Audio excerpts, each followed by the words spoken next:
Hi, everyone. Welcome to the stream today. I'm Miriam Dorsett, founder of QUOKA, and we're going to be chatting with Justin Higgins today about his entrepreneur journey, and he's kind enough to sit down with me to chat about his mental health around that topic and just all the cool stuff that he's up to. So appreciate you tuning in. You can comment below if you join us while we're live or afterwards, and we'll get back to you with answers to your comments and things. So thanks, Justin, for taking the time. Yeah. Good morning, Miriam. Thanks for having me. Yeah.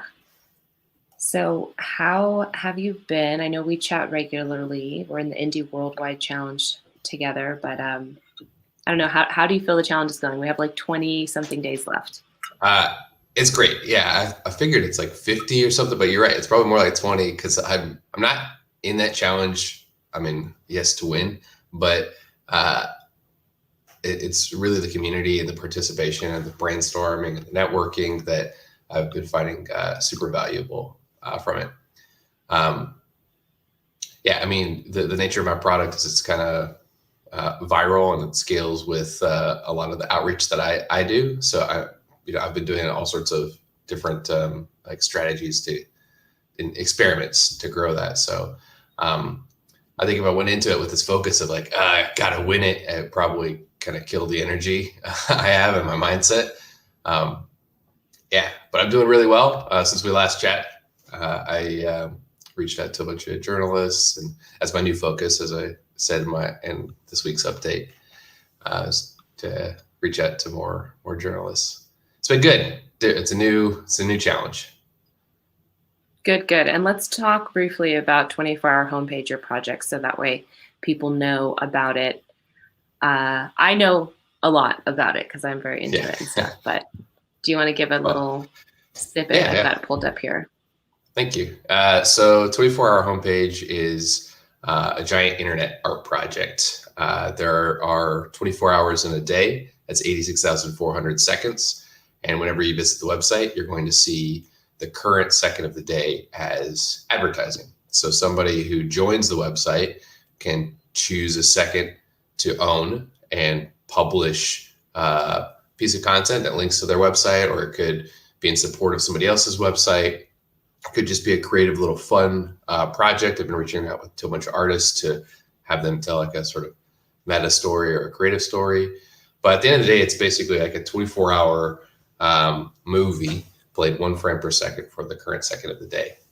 And really, it's like, so a lot of my entrepreneurial friends are more like, what are you doing? This is like, this not exactly a business. Like, and it was like, it was born out of a need to do something. I love building things, and I love building super creative things, but I didn't want to go the full business route. Several years ago, I built a project called Selfless, a resource sharing platform on mobile and web. And I spun it down after 4 or so years, went back to the full-time employment life and realized like I wasn't doing a lot of the hard work of growing a market, communicating it online. I was very uncomfortable with that skill set. So I wanted to do something that forced me to get better at online communication, getting out there and joining 100 and 100-day challenges, getting on podcasts, doing live streams where I have to talk more. And so I've built little systems of accountability to really put my money where my mouth is. And it's been good so far. I've sold nearly 15 minutes of the day, which is about 1% of the day. And yeah, it's been great. Been learning a lot. Been documenting all my experiments on my blog. And I'll stop talking now. Rambling. No, I love it. Thank you for sharing and doing this kind of really cool project that supports other people while you're doing something that's inspiring for yourself, challenging your growth and kind of leveling up. I'm excited to see how it goes. And I love projects like this because at the end of the day, no matter what happens, the experience of it. Like you're going to learn so much from this, and you have that mindset going into it. Whereas for, I think, founders, entrepreneurs, we realize that after, like if a project fails, we're down for a little bit, but then we realize, oh, well, I learned a lot of good things from it. Especially when you launch your next product, you don't make the mistakes you made the first time. So you don't get that mindset until after, but you're doing this with that mindset during, which I think is really cool and unique. Yeah, thank you. I mean, I was born out of the big failure from the first time, so I think there's this. As I went into that project several years ago, plenty of people, entrepreneurs who I worked with, my coworkers who had solo ventures in the past. They like everyone is supportive and gives you all the advice you can, but you kind of have to maybe know it or like maybe experience it yourself. Or there's certain things. Like one was like don't waste time on business cards. Like that mentality, he like came into it. It's like there's this like business card mentality. Don't worry about it. Just go build and grow the thing. And I still got caught in that trap too. I was like, oh, you're right. I should, like message received, and like I don't know, several months later, I should get business cards. And I spent a lot of time on that, and like, yeah, everybody learns in different ways. Indeed. Okay, great. Well, I'm learning a lot right now doing these live streams and user research interviews, and your honest feedback is a really important part of this. And, we're broadcasting these conversations live so that anyone else who's interested in solving this problem can access the research as well. I like to keep these sessions informal. I'm just trying to learn from you today. I'll ask you a lot of questions, but I'm not testing you. There's no right or wrong answers at all. And as we get into like the design of QUOKA, which I think you've given me feedback on it before, but again, I'm not testing you, testing the product. So anything you have is just really helpful to me. Cool. Do you have any questions before we get started? No. Okay, great. So these are just some initial kind of questions that I've outlined. I recently redid this entire user research survey as part of my milestone of narrowing my target market. So these first initial questions are just kind of general. You heard about it through me, and you are a founder/entrepreneur. So fill that in. Anyone who is watching today, you can also take this survey at the link below. You are based in the United States of America, so we'll just answer that. And these are some of the questions that I feel like are really important to my product, trying to understand the pain points. So we'll get into those, but I know you're part of some founder entrepreneur communities. Which ones are come to mind? Just so we can shout some people out. So Indie Worldwide, we mentioned the 100 and 100 challenge that's put on by that amazing community. The Indie Hacker community, that's more of an asynchronous involvement. I mean, I guess to some degree, many of them are asynchronous, but it's more like a weekly cadence. And Twitter, I would say. Also, there's this networking community called Net Synergy, which is, I would say, like a mentee in that network. I discovered them through LinkedIn. Really, in my research for our homepage, it's put on by one of the heads of PR at Taco Bell. So he reached out to a bunch of professional marketers and built a club where you can ask them all sorts of stuff. So, but yeah, my role there is different. And yeah, I would say those. Interesting. Okay, cool. So these next ones are just whether you believe them to be true or not. And it's just whatever comes first to you. So being an entrepreneur is fun. True or false? True. Being an entrepreneur is hard. Yeah, true. you feel understood as an entrepreneur or founder? Oh, good question. Uh, that's like it's a hard, yes, but it scales with how I communicate. If I, if I don't get out there and spread the word, then no. But it's also my own fault, I think. That's such a good point. Yes. Do you feel that you have places where you can do that, like share and be understood? Yeah, I think you miss the target a lot, but it gets refined as you communicate and you sharpen the language, the wording. I mean, I launched in February of this year, the end of February, and the narrative of what I'm building, like I only recently started saying it's a 24-hour movie, because it kind of clicks with people. It's definitely a weird idea. So in terms of being understood, I think the product is the understanding challenge. But yeah, I think just you talk to more people, as many people as you can, and it'll kind of get focused. I use FocusMate a lot, which is this accountability partner program. You get paired with somebody online, to listeners who aren't familiar, to do some some goal in an hour. And yeah, so, sorry, my dog's here. Bless you. That's Leche. So yeah, at the end of the hour, you say like, "Did you meet your goal?" And then there's some chit chat there, and often sort of like it's not supposed to be a networking group, but you do have a natural amount of chit chat at the end. So I think that's a nice community. Helps me feel understood. People ask about your work all the time, so yeah, it's a network.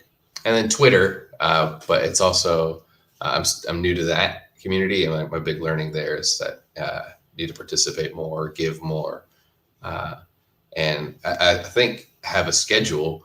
I love schedule mind, routine mind, and the people I admire, Anthony of Indie Worldwide. I asked him like how he thinks about Twitter, and he does a lot of scheduling and thinks about content a lot. So Yeah, I'm new to Twitter as well, but I love it. So far, it's been really cool. How long have you been an entrepreneur? Oh, good question. Well, my first venture was probably a Kool-Aid stand or a lemonade stand when I was a kid. But I don't know what that was born out of. Just maybe it was like, not having an allowance and like wanting to. I saw that my older brother could buy like a Nintendo 64, all like things. I was like, I want things too. So if you want to go back there, but after I had the spirit of entrepreneurship, I think if I look at various points in my life, I'm always kind of working on some project or something. But this is really the first thing I've sold online.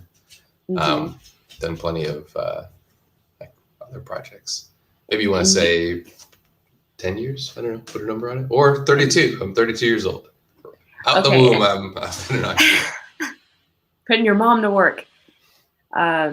But do you have a job as well? I feel like I remember that you work and then you're doing this is a side project, which is very impressive. That would be, yeah. There are times where I take contract work, but I am very fortunate to have runway set aside and a loving fiance who also supports the vision. But yeah, we talk. Yeah, I have contract work that I pick up occasionally. That's a nice thing about being a software engineer too. You can take a lot of. There's no shortage of, at least not now, knock on wood. No sort of opportunity to help other entrepreneurs out. Yes. Okay. Great. Great information. Thank you so much. Do you feel listened to as an entrepreneur or founder? Yeah, it also scales with, how I communicate. So another, the more I talk about it, yeah. Thinking about the people that are generally around you, do you feel like they understand the problems and challenges you face as an entrepreneur? Oh, interesting. So non-entrepreneurs or Hmm. just Well, anybody? yeah, I mean, I guess just the people that are generally around you. So if people around you generally are other entrepreneurs, then them. But if, your friends, the people you spend time with, your fiance, for example, whoever you're around. Yeah. Well, I'd say I spend most of my time with this one right here, little puppy, uh, who's very empathetic. She understands. And yeah, I think my close circle are very understanding. And then as you start to get out, that's maybe where you get the intersections of what is this? This isn't a business, or um, just a little bit more tension. But it's not. I think it thickens your skin. It builds up some tolerance towards you know what you're going to face as an entrepreneur. A lot of no's or silent misunderstandings or non-interest. So, Hmm. Hmm. but it's great to have people who are around you that support you, that understand the like what you're going through. Absolutely. Do you feel that life as an entrepreneur is depressing at times? Um, this is interesting. I think uh, uh, there's this expression of like the your life goes where your mind is, or something like that's a terrible summary of it. But I've been thinking about it's like um, so yeah. I feel like if I don't give myself space to rest and kind of recover, and acknowledge that this was actually a challenging week, then yeah, I can fall into these like depressing like little bloops. Um, but another way of keeping that at bay is exercise and movement for me. So I walk Leche, our dog, very like several times per day. I work out every other day. I kind of started this year with this plan of doing this particular workout routine every 150 times. So it's basically every other day. It gives me a little bit of give for tough weeks. But Hmm. yeah, I think it's a natural part of life, uh, um, but you can cultivate it. I don't think it's a necessary part of life. You can kind of um, understand from it and uh, Hmm. grow with it. So would you give that, those are great tips by the way, but would you give the statement a true, it's depressing at times, or false? Yeah, true. Okay. Do you feel pressure as an entrepreneur to be involved in communities online and in person? Oh, in person, I'm not sure. This is a mm, this will be I think my first no on this or false. Uh, Okay. uh, If it was but just online, would you change your answer? um, yeah, I think there are certain networks like Twitter that give that impression. But then there's this. I was talking to a friend down here. I hadn't caught up with in a while, and I was it had the strategy where I'd heard Brian Chesky of Airbnb talk about the several years he was running to try to get Airbnb off the ground. And he's like, he kept pushing this phrase like, "What got you here won't get you there." I was like, yeah, so I'm definitely thinking about that. I was talking about how I made my first sales on 24-hour homepage. This is to my friend. And I was like, yeah, so I'm thinking like, but that, what got me here won't get me there. He's like, or you could just do what works, which is apparently what you've been doing. And genius. So, so in some sense, like if communicating on Twitter, which like everyone's, it unlocks all this potential and stuff. There's there may be this pressure for it, but with a little bit of evaluation, you can say, well, I'm doing just fine without it. So I think Twitter itself kind of breeds that. So yeah, no or false. Do you enjoy helping others and solving problems? True. Yes, I love it. When it takes you a few days to reply to someone asking for your help, does it make you feel guilty? No, I think a simple phrase in the beginning is fine. People understand. People hopefully have a little bit of empathy that people live their lives and have weekends or other responsibilities. hmm Do you feel pressure to appear to look like you know what you're doing as a founder entrepreneur? Oh, no, no. It's You're like, it, no. yeah. I think I can see why that's there, but that's and I don't like that feeling of oh gosh, Yeah, like that's a bad feeling. yeah, For sure. yeah. So it's fine to not know what you're doing. It's fine to ask for help. It's fine to like this is we're all on the same planet. We're all learning. hmm I agree. It's fine to ask for help. What about this next one? Do you feel confident that you know what you are doing as an entrepreneur? Getting yeah, I would say true in that this is a learning process. You know, I'm not confident that like yes, this is the best tool, this is the best method, but no, with the acknowledgement that every week is an experiment. That's in my talk I gave recently. I highlighted this like weekly experiment cadence, and that is like the whole point of experiments is to test something, to learn something. So, hmm yeah, confident in that. Such a great approach that you're doing with this instead of coming out and being like, look, I want to make like $1 million or whatever. Like, I want to, change the world and whatever. You're just like, look, I'm just doing a little experiment out here. Like, Yeah, just want to learn. yeah. I Well, love that's one it. of the reasons why it's so simple too, because I didn't want to be tempted to add. Also, I can maintain the project for years to come if it takes decades to complete the hmm project. But I have to acknowledge that I'm only working on it at nights or something. Then that's another chapter of the project. hmm Do you have people that you can speak to about your deepest thoughts and challenges about being an entrepreneur? Um, yeah, yeah. I would say I'm not great at it, but I do a lot of like reflection.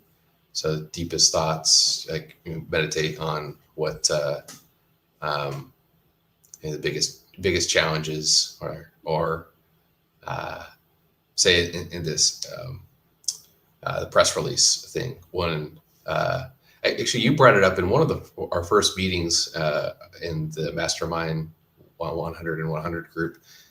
You called it out to somebody who you had said something like, are you afraid of success or something like that? And it's like a super deep question. Is there something in you that is avoiding the things that will make it succeed?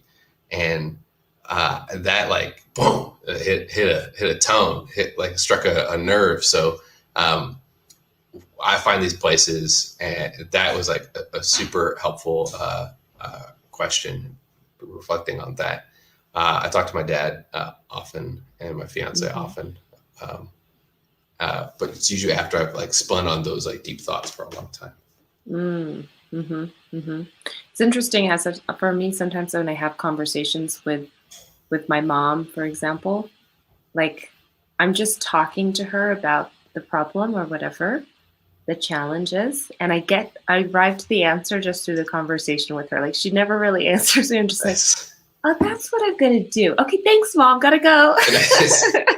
Yeah, in software it's called rubber ducking. You Okay. the idea is like you have that's why sometimes you'll see software engineers have a rubber duck on their desk because hmm they'll talk to the rubber duck and that's Mm. it. They're just like, okay, we'll explain the problem to the rubber duck. And like, okay, so we're getting network requests, but it's being transformed in a weird way. And okay, well, that transform layer is owned by somebody else. Oh, it's probably them. So I love it. Rubber ducking. Okay, because I've seen those around. Yeah. Now it makes sense. Yeah. They could be just Bert nerdy fans though. So. That's funny. You know your colleague from the JSLA group that does Rambly, which I'm Yeah. obsessed with everybody. Like I always choose the duck when I go in Nice. as my character. I'm like walking around in the little world as a Nice. duck. Okay, this is an interesting question. I'm actually reading this and I'm like, what am I talking about? I think I need to remove this word more from here. I feel comfortable asking for help when I need it. True or false?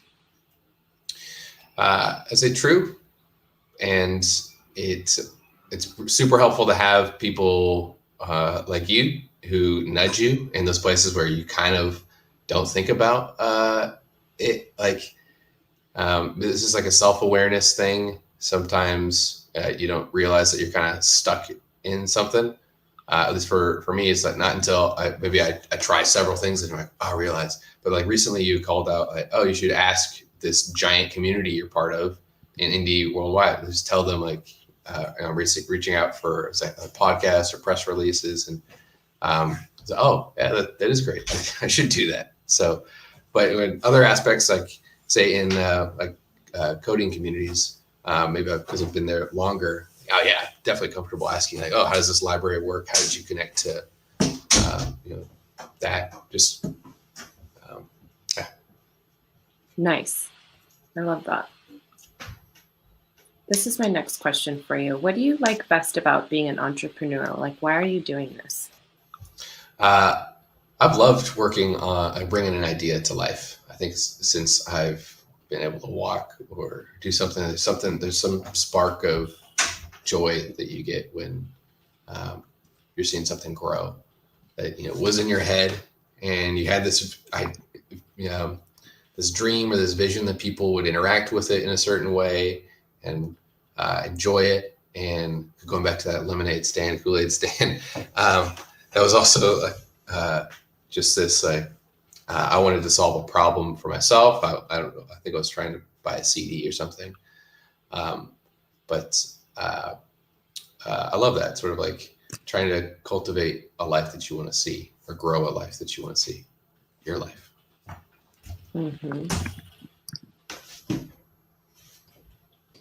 I'm just taking some notes, so thanks for your patience. Okay, let's flip that around. What do you dislike? What do you think you like least about being an entrepreneur? Like, what's the most challenging aspect of doing this work? Maybe it's the unknowing, the unboundness, the there's there's say you're working a 9 to 5 job, you're on a salary. I was thinking about this, like there's this expression in Japan called salary man, and it's like a culture of it. I don't know. There's a talk by Patio 11, Patrick McKenzie. It was at, I think, MicroConf where he talks about that philosophy. But anyway, I think that is the other side of this coin. Like salary life, you have the comfort of the paycheck. You know that where that goes. You can kind of see some steady income and know how to apply it. Hopefully, savings or rent or whatever.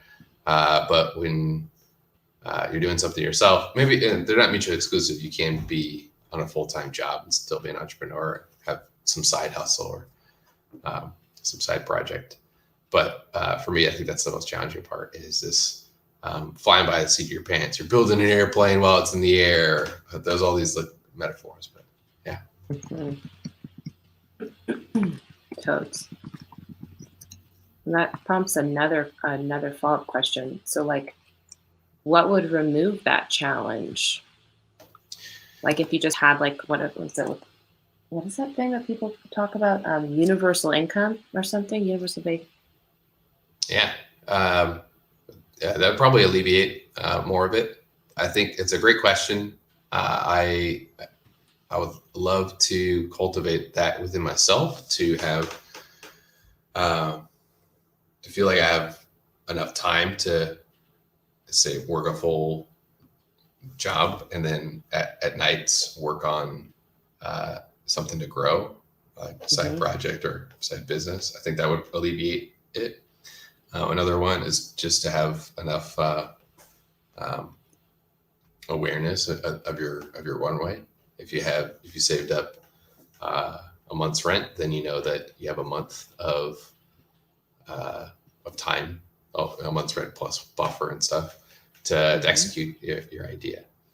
But I think that being in a space where I can, work on that part-time until you're ready to do the cutover. I see lots of entrepreneurs who, it appears that they are jumping ship and starting at ground zero, but ground zero for them is still having 1,000 sign up users and stuff, and maybe even paying customers, often paying customers enough like validation that, oh, well, it's not like a fear that they aren't going to make some mark. They have income. So I'd say that I'm still not great at that. I like to kind of get 100% focus if I can, but being able to split your focus would help. Mm-hmm. So how much would you need to have just kind of like your steady income that you would feel like, okay, I can just pursue my passions full time. I'm good to go. Well, we rent, so that's part of it. And then there's this budget mindset, which I think also answers a little bit of the previous question, like the you need a budget mentality or envelope budgeting. All that can kind of help answer that question, knowing what your number is every month and then staying under that number, expenses. And that's changed in time. Before I met my fiance, I was much more flexible in what I was willing to remove from my life and modify. But also I think that those are each of those are challenges to of self-reflection, on the selfless journey. I started Selfless was the project I spun down, and I moved apartments. I changed aspects of my lifestyle to kind of afford to run with it longer. And not everyone needs to do that. So that was one learning there. I forgot did I even come close to the question? How much money? How much money per month would you need to just be able to pursue your passions full time? Do you think? Guesstimate. Some multiplier of your rent. So whatever your rent is, I would say start with 2x, but you could probably go under your monthly costs there. And then the second big one is to know what your so room and board. How much is it for you to live, to eat and sleep, and then everything else are pretty interesting questions for you. Like how can I cut Netflix? Can I cut streaming services? Is it worth all those? There's a balance that you'll have to come to. Totally. Yep. I went through that when I left my job. Whew, I was like, okay, we're going to have to make some lifestyle shifts here, girl. Yeah. Nails done, no more. Did you share your streaming logins with more people? I started doing that. I built the big spreadsheet and just all right, well, I'm only paying for this one. So yeah, I mean, I share them with my family, but I never watch anything. I'm like, so bad. I'm like, what show? Everyone's into it. I'll do a binge. I'll be like, okay, I'm going to watch the entire season this weekend or whatever. And I'll just literally I won't sleep. It's not healthy, honestly. Yeah. Well, I like that. I'm the same way. I think I that's why I like movies more than shows, because they're bound. The narrative is hopefully done at the end of the movie, whereas a TV show, it's like well, who knows if season 2 is gonna come out, or oh wait, there's 9 more seasons. I guess you gotta watch them all. So Right. yeah. Yeah. This next question here is kind of a helpful one for those that are maybe thinking about becoming an entrepreneur or aspiring. What would you tell them that they need to have to fulfill their full potential as an entrepreneur? This is a cheap answer, but I love it. I say resilience or grit. There's adaptability, change. You're going to go into it thinking one thing, and you're testing your knowledge, your understanding. So something's probably going to change in your mindset, and being open to that is good. Mm-hmm. Okay. Taking some notes. So then, now that you've given me that answer, do you have everything that you need to fulfill your full potential as an entrepreneur? Oh, absolutely. I think we're all endowed with a great mind and spirit, and cultivating that is our unique gifts. So finding what your gifts are, and bringing that to the world, and keep refining that. I'm thinking I'm still learning. I don't think I started off as a back-end engineer in my career, and parts of my personality really like to build like creative things, or things that engage with people more. Back-end engineering is a lot of systems thinking, or it's just a little bit more removed. So, but self-reflection, life, you kind of grow towards your potential. Mm-hmm, mm-hmm. Beautiful. I love that. What about this one? When you need information, you want to learn something new, you're experiencing a challenge in your business or brand, where do you go to find the answer? Ooh, is it something technical or related to my business? So another cheap answer, but probably Google. It depends on how you interpret this question. Mm-hmm. Google's pretty good, and then it's pretty good. It's amazing. The internet in general, but your support group, if I have a hint that it's in a domain that I already have an expert in my life, then I hit them up. But I won't find a better. If I have a friend who loves C++, and I know that there's a way of doing something in C++, then, or maybe a new database or something that's written in C++, I might geek out with them about some aspects of it, rather than go read the docs or go out, some forum. They're the experts in my life who I trust. So, but whenever I don't have those, try to do the research online. Mm-hmm. And how much time does it typically take you to get the information that you're looking for? Oh yeah, that's also dependent on maybe what the challenge is. So back when I had a full-time job last year, I had the idea for a 24-hour homepage at the beginning of 2020. Yeah, 2020, last year. And I was like, well, it's fun, but it's still selling something online, which I've never done before. So let me research. I spent like a month called an accountant here in LA about selling things online. What are the tax implications for that? Spoke to a finance person, a lawyer.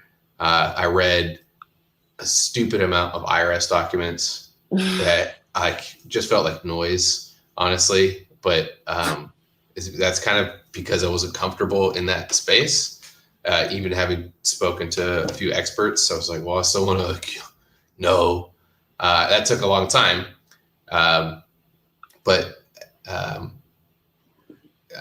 So yeah, I don't want to say it's a week or longer for everything. I think it depends on what the domain of information is. If it's something that I'm more familiar with or comfortable with, I will probably do it much more quick, like a minute or so. Say like coding. I want to figure out what library to use. Say some I don't know, some rendering library. It might be faster. Okay. Sorry, I had to. A freaking dog was scratching at the door, and I had to. Yeah, no worries. But I'm plugged into my headphones, so I'm still listening to you. No worries. I know it's multiple choice, but what was the scope of your question? Information that I know nothing about, or something that like maybe I'm a little bit more familiar with? Well, I'm following up, and any feedback on my questions is really appreciated too. But so for this question, let's say you're like, oh, I'm trying to learn something new related to my business. I need support. You go to the internet, you start that, or you go to your support group, and how much time does that usually take for you? I guess, it depends on what your information you're looking for, but an average, I would say, is the answer I'm trying to gauge. Okay. Yeah. If it's brand new, say maybe a week or longer, or at least probably, let's say a day. Because if you're talking about am I the accounting research, I think that was a pretty big example. It's not something that I do often where I spend weeks or longer on researching something before I execute. Mm-hmm. But for a lot of day-to-day knowledge, I need to do this thing by the end of the week, you might spend upwards of a day just researching, just asking other people before you do something. Mm-hmm. Say the press release thing. I've never given a press release before. Spoke with 2 people, spoke with 3 people, and read a few articles, drafted it, asked for feedback. Took about a day to get everything sorted. Totes. So this concludes section 1 of the survey. Cool. I've got a long survey, which I tried to kind of make smaller, but I wasn't able to. I felt like a lot of the questions were really important, and I'm just naturally curious. And I think my Enneagram is an 8, which is in depth. So I'm always just trying to find out everything. Cool. But what I have done as an improvement to the survey is I've split it up into sections. So now people can continue to decide to give more time or not. Nice. So if you would like to answer more questions, I will send you a link to, the continued on portion of the survey. And then you can choose to take it anonymously, whenever you want. Or if you want to continue on live video, you can schedule another time frame, but I've already used up almost an hour. And it's been great. I've enjoyed it. I know that I have this I've watched this JSLA talk, and oh my gosh, I really need to work on just being more concise. I think I did a lot of uhs and ums in that. So I hope you got some value from this. I did, and absolutely. The conversation interviews, one, it takes longer because I end up asking other questions, follow-up questions, and things like that. But I really appreciate your time today and just your candidness and your openness to talk about some of these topics on live video internet. So as appreciation, you get a 30-day free trial to QUOKA if you would like to Hey, activate it. Yay! thank And you. also, you're going to be entered into win an Amazon gift card. Cool. So, yeah, which I'm kind of thinking, like, should I do something else besides Amazon? Because a lot of people like hate on Amazon, like, oh, it's not sustainable. I'm like, Right. oh, but everybody can use it. It's a new currency, basically. Yeah. Is there anything I can do to support you? Entrepreneurs you want to connect with? Who else would you like to see in this research interview?